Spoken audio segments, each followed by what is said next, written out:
Hello नमस्कार दोस्तों, मैं नितिन वालिया। आज हम लोग भारतीय व्यंजनों के बारे में पढ़ेंगे। बहुत ही इंपॉर्टेंट टॉपिक है हमारे सीटेट एग्ज़ाम के लिए। देखो, हमारे भारत के अंदर कई राज्य हैं और उन राज्यों के अंदर विविधता पाई जाती है, डाइवर्सिटी है।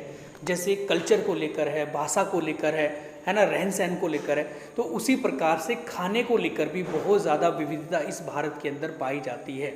तो विभिन्न राज्यों के अंदर विभिन्न प्रकार के एक विशेष व्यंजनों का प्रयोग किया जाता है। आज की जो हमारी क्लास होगी वो हम लोग सभी राज्यों के अंदर जानेंगे किस प्रकार से कौन कौन सा व्यंजन खाया जाता है और उन व्यंजनों का संरक्षण कैसे किया जाता है, मतलब भोजन का संरक्षण कैसे किया जाता है, उस बारे में भी बात करेंगे।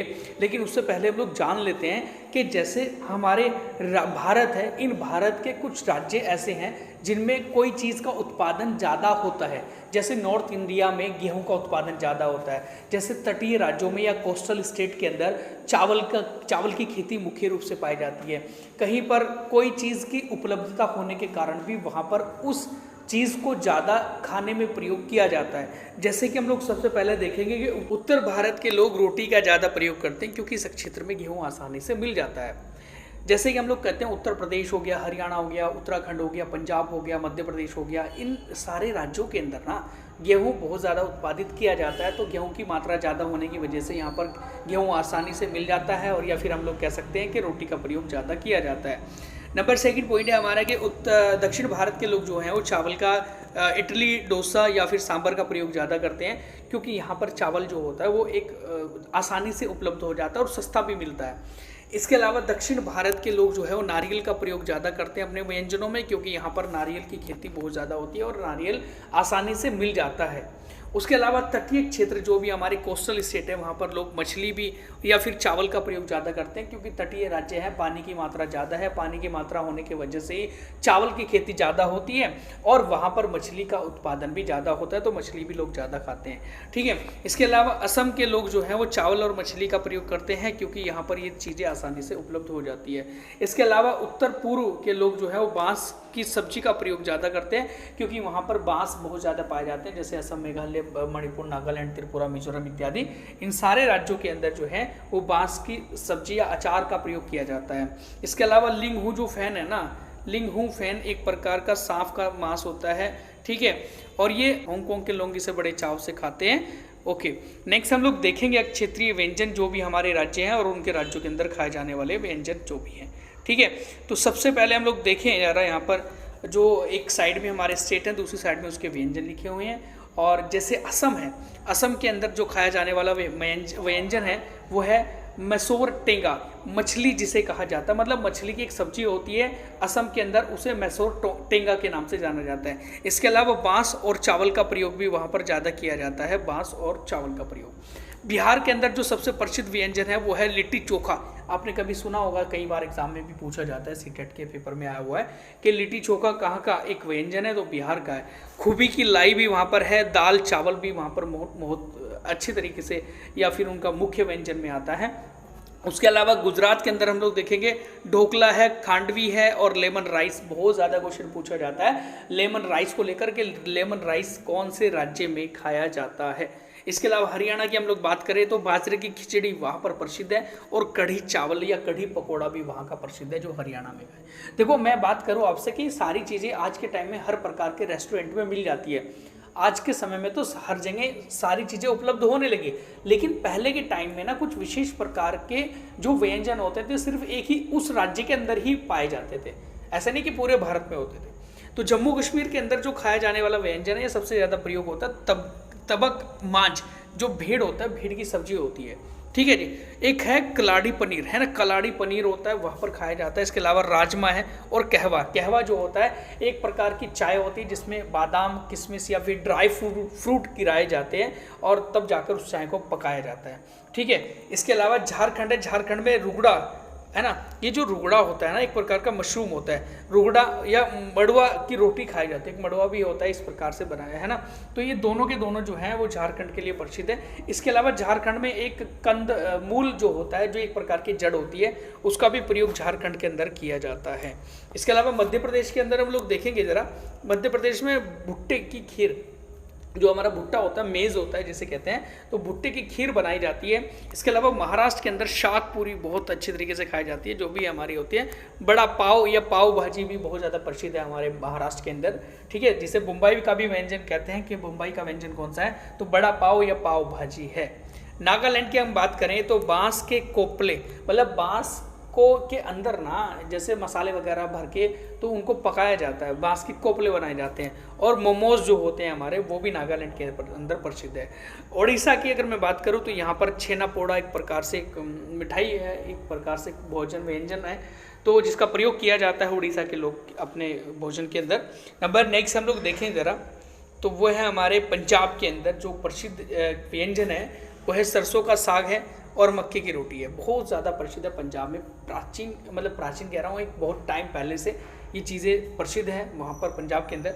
राजस्थान के अंदर हम लोग देखेंगे तो मलाई घेवर जो है एक प्रकार का घेवर है जो मलाई वाला होता है, और चूरमा बाटी जो है एक प्रकार की, तो वो भी प्रसिद्ध है यहाँ पर। इसके अलावा हम लोग पश्चिम बंगाल की बात करें तो दाल छिनगरी, जिसे झींगा कहते हैं, झींगे की एक प्रकार से दाब छिनगरी एक सब्जी बनाई जाती है झींगे की पश्चिम बंगाल के अंदर, क्योंकि झींगा वहाँ पर मुख्य रूप से एक नीचे जो बंगाल की खाड़ी वाला क्षेत्र है वहाँ पर इजीली मिल जाता है। इसके अलावा रसगुल्ला कहाँ का प्रसिद्ध है, तो वो भी पश्चिम बंगाल का प्रसिद्ध है। और संदेश एक प्रकार की मिठाई होती है संदेश, तो वो भी जो संदेश है पश्चिम बंगाल की प्रसिद्ध है। उसके अलावा मेघालय की हम बात करें कि तुंगत्तम जो है एक प्रकार की मछली जो होती है, मछली की चटनी बनाई जाती है, उसमें मसाले वगैरह डाल के तो उसे पीसा जाता है। तो तुंगत्तम एक मेघालय के अंदर खाए जाने वाली एक मछली की चटनी होती है। इसके अलावा त्रिपुरा है, त्रिपुरा के अंदर बेरमा जो होता है, बेरमा मतलब मछली एक की सब्जी होती है।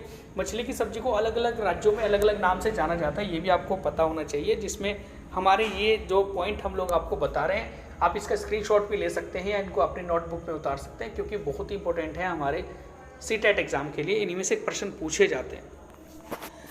ये केरल है, मतलब करेल लिखा हुआ ना यहाँ पर, ये केरल है ना, ठीक है। तो मतलब केरल के अंदर जो है वो क्या चीज़ प्रसिद्ध है, एक तो अवियल, अवियल होती है मिश्रित सब्जी, जिसमें अलग अलग प्रकार की हम लोग सब्जियां काट कर डालते हैं तो मिश्रित सब्जी बनाई जाती है, उसे अवियल कहा जाता है, ठीक है। अवियल कहाँ पर खाया जाता है, तो केरल के अंदर खाया जाता है। एक टैपियोका होता है, टैपियोका एक प्रकार की जड़ होती है, जैसे मतलब होता तो तना ही है, वो तना जो होता है जो भूमि के अंदर होता है, तो अंडरग्राउंड स्टैम्प जिसे कहते हैं, उसे फिर क्या करते हैं नारियल के तेल में बनाया जाता है, भुना जाता है, ठीक है।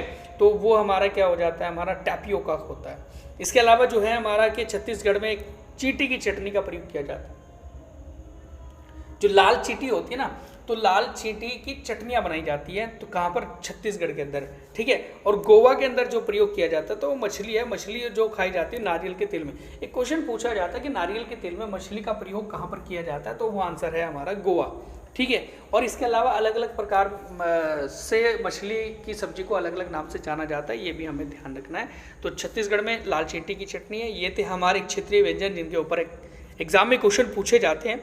हम लोग देखेंगे जैसा भोजन का अभी संरक्षण कैसे होता है, कि भोजन को कैसे संरक्षित किया जा सकता है, जिनको लेकर हमारे पेपर में भी क्वेश्चन आते हैं। जैसे आजकल फल सब्जियां को बचाने के लिए हम लोग रेफ्रिजरेटर का प्रयोग करते हैं, मतलब हम लोग फल को, सब्जियों को या फिर चावल इत्यादि को हम लोग कहाँ पर रख लेते हैं, हम फ्रिज के अंदर रख लेते हैं, क्योंकि फ्रिज के अंदर रखेंगे तो उनको बचाव मिल सकता है या वो बच सकते हैं। जैसे कि रेफ्रिजरेटर का तापमान जो होता है वो कम होता है, इसलिए फल सब्जियां खराब नहीं होती, क्योंकि कीटाणु निष्क्रिय हो जाते हैं ठंडे तापमान पर। भाई जितना भी गर्म टेम्परेचर होता है, तो गर्म टेम्परेचर पर जो भी हमारे कीटाणु होते हैं, जो भी बैक्टीरिया फंगल वगैरह होती हैं हमारे, जो भी जर्म्स होते हैं, वो सारे के सारे एक्टिव हो जाते हैं गर्म मतलब स्थानों पर। तो इसीलिए फ्रीज के अंदर टेम्परेचर कम होता है, 4 डिग्री सेल्सियस टेम्परेचर होता है लगभग, या उससे नीचे भी होता है। तो वहाँ पर जो उस टेम्परेचर पर सारे के सारे बैक्टीरिया, जीवाणु वगैरह इत्यादि, तो वो निष्क्रिय हो जाते हैं, है ना। तो फिर उसके बाद वो सब्जी को या फिर फल को खराब नहीं कर सकते। उसके बाद है हमारा पॉइंट के जो हमारा आलू है ना, आलू, प्याज, लहसुन को नमी से बचाकर खुले स्थान पर रखा जाता है, ये करके क्वेश्चन आ जाता है। इनमें से कौन सी चीज़ों को खुले स्थान पर रखकर वो लंबे टाइम तक संरक्षित रह सकती है, तो वो होती है हमारी आलू भी, प्याज भी, लहसुन भी। लेकिन अगर इसको नमी वाले स्थान पर हमने रख दिया, हमने थोड़ा सा पानी वाले स्थान पर इसको अगर रख दिया, तो दिक्कत हो सकती है, क्योंकि वो जल्दी खराब हो जाती है चीज़ें। उसके अलावा देखिए हम लोग पत्ती जो पत्तेदार सब्जियां होती है ना, हमारी जो पत्तेदार सब्जियां होती हैं, तो उनको जैसे पालक है, हरा धनिया है, तो उनको गीले कपड़े में लपेट कर रख दें, है, उनको गीले कपड़े में हमने सूती कपड़े में लपेट कर रख दिया, और वो अगर हम उसमें पानी छिड़कते रहे, पानी डालते रहे कपड़े के ऊपर, तो वो फिर लंबे टाइम तक ये हरा धनिया पालक वगैरह चलता रहता है।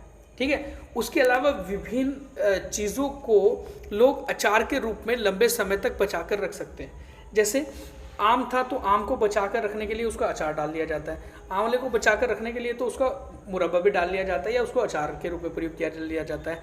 मिर्च को भी लंबे समय तक बचाने के लिए उसका मिर्च का अचार डाल दिया जाता है। लहसुन को लंबे समय तक बचा के रखने के लिए तो क्या कर लेंगे हम लोग जरा, तो उसका भी हम लोग अचार डाल देते हैं। तो ये क्या है कि विभिन्न चीज़ों को लोग जो होते हैं वो अचार के रूप में प्रयोग करते हैं, अगर उनको लंबे समय तक बचा के रखने के लिए। उसके बाद है हमारा कि विभिन्न चीज़ों को लोग मुरब्बे के रूप में भी लंबे समय तक बचा कर रख सकते हैं। जैसे आंवला होता है हमारा, सेब होता है हमारा, तो सेब होता है, आंवला होता है, तो इसको भी प्रयोग हम लोग क्या करते हैं, एक लंबे समय के लिए बचा कर रख सकते हैं मुरब्बे के रूप में।